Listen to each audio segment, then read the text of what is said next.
भगवान कृष्ण कहते हैं कि इस संसार में जीवन जीने के दो ही रास्ते हैं।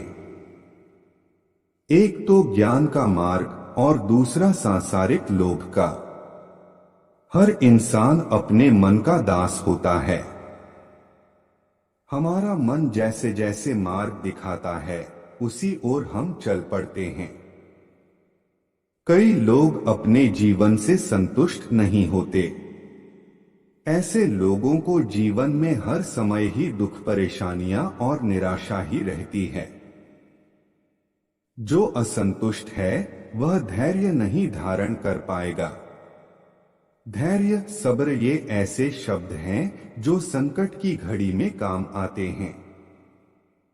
किसी संकट के उत्पन्न होने पर मन की दृढ़ता या चित्त की स्थिरता को धैर्य कहा जाता है।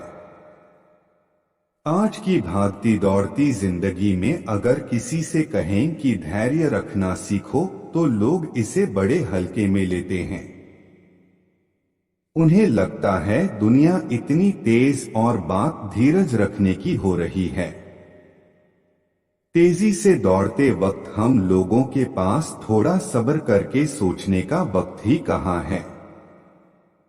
आजकल लोग स्टोनक से बनी अंगूठियां बहुत जल्दी धारण कर लेते हैं, पर थोड़ी देर धैर्य धारण नहीं कर पाते।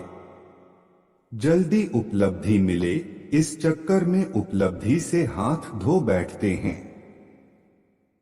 यह वाकई सच है कि थोड़ा सा धैर्य रखकर हम बड़ी से बड़ी समस्या सुलझा सकते हैं। माना कि संकट के समय या हार को सामने देखकर धैर्य रखना आसान नहीं है। अक्सर हमारे प्रयासों की विफलता हमें सफलता के पथ से भटका देती है। हम हार से नहीं हारते, हार के भय से हार जाते हैं। नकारात्मक सोच से ही हमारी पराजय होती है। प्रयासों की कमी से ही सफलता हमसे छिटक जाती है। बहुत पुरानी कहावत आज भी प्रासंगिक है कि सब्र का फल मीठा होता है। धैर्य सबसे बड़ी ताकत है।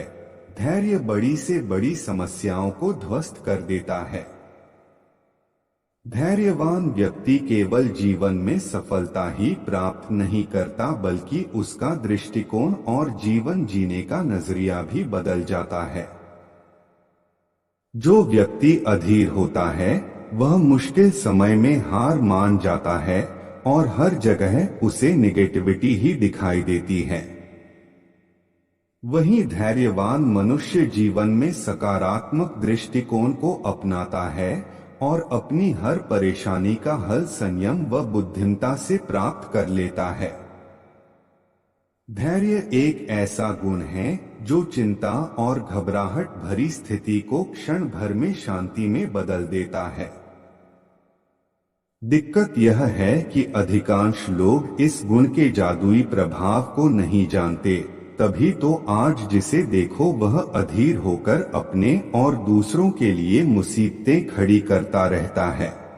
धैर्यवान के पास रहने वालों को उसकी शांति की आभा का हरदम एहसास होता है। उनका चुंबकीय प्रभाव सब पर दिखाई पड़ता है।